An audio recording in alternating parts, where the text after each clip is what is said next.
Rabindra Bharati university MA history fourth semester CEC 4.2 পেপারটির 2025-এর suggestion নিয়ে আলোচনা করছি ভিডিওতে।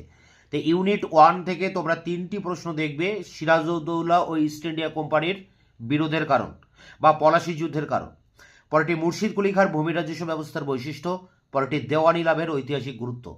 এই 3টি প্রশ্ন করলে একটা তোমরা এখান থেকে জেনুইন কমন পাবে। ইউনিট 2 থেকে দেখো রয়েছে 1770 সালের দুর্ভিক্ষ বা 76-এর মন্বন্তর সম্পর্কে লেখো। পরেরটি সম্পদের বহির্গমন সম্পর্কে আলোচনা করো।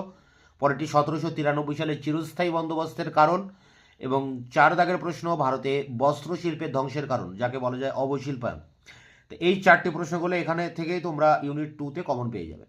ইউনিট 3 থেকে তোমরা মাত্র 2টি প্রশ্ন করবে, একটা অবশ্যই পাবে 1773 সালের রেগুলেটিং আইনের সাংবিধানিক তাৎপর্য এবং 1784 সালের পিটের ভারত শাসন আইন। এই 2টি প্রশ্ন একসাথে দিতেও পারে, আবার আলাদা যে কোনো একটা আসতে পারে।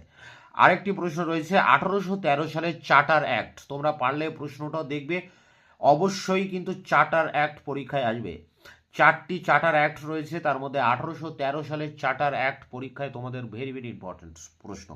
ইউনিট 3 থেকে রেগুলেটিং আর পিটস অ্যাক্টের পাশাপাশি তোমরা চার্টার অ্যাক্ট 1813 পড়ে রাখবে। ইউনিট 4-এ দেখো রয়েছে যে সমস্ত প্রশ্ন ইম্পর্টেন্ট। 18 শতকে 19 শতকে নারীদের সামাজিক অবস্থা, পরেরটি বাংলায় ফোর্ট উইলিয়াম কলেজের কার্যাবলী, পরেরটি বাংলায় পাশ্চাত্য শিক্ষার প্রভাব, পরেরটি কলকাতার নগরায়ণ প্রক্রিয়া, কলকাতার জমিদার যেটা, এবং শেষ প্রশ্ন প্রাচ্যবাদী মতাদর্শ কিভাবে 18 শতকের বাংলায় প্রাচ্য শিক্ষার বিকাশে সহায়তা করেছিল, ওরিয়েন্টালিজম বলে যে কোশ্চেনটা রয়েছে। তা দেখো এখানে ইউনিট 4 থেকে অনেকগুলো প্রশ্ন ইম্পর্টেন্ট। তোমরা ফোর্ট উইলিয়াম কলেজ, ওরিয়েন্টালিজম, এই প্রশ্নটা নারীদের সামাজিক অবস্থা, এই প্রশ্নগুলো অবশ্যই করবে। এই 3টি প্রশ্ন এর মধ্যে আশা করি কমন পেয়ে যাবে। তোমাদের অন্যান্য পেপারগুলির সাজেশন আমি আপলোড করে দিয়েছি, তার লিঙ্ক দেওয়া রয়েছে ভিডিও ডেসক্রিপশন বক্সে, যেগুলো দেখে নিও। দেখা হচ্ছে অন্য ভিডিওতে। ততক্ষণে চ্যানেলকে সাবস্ক্রাইব করে রাখবে।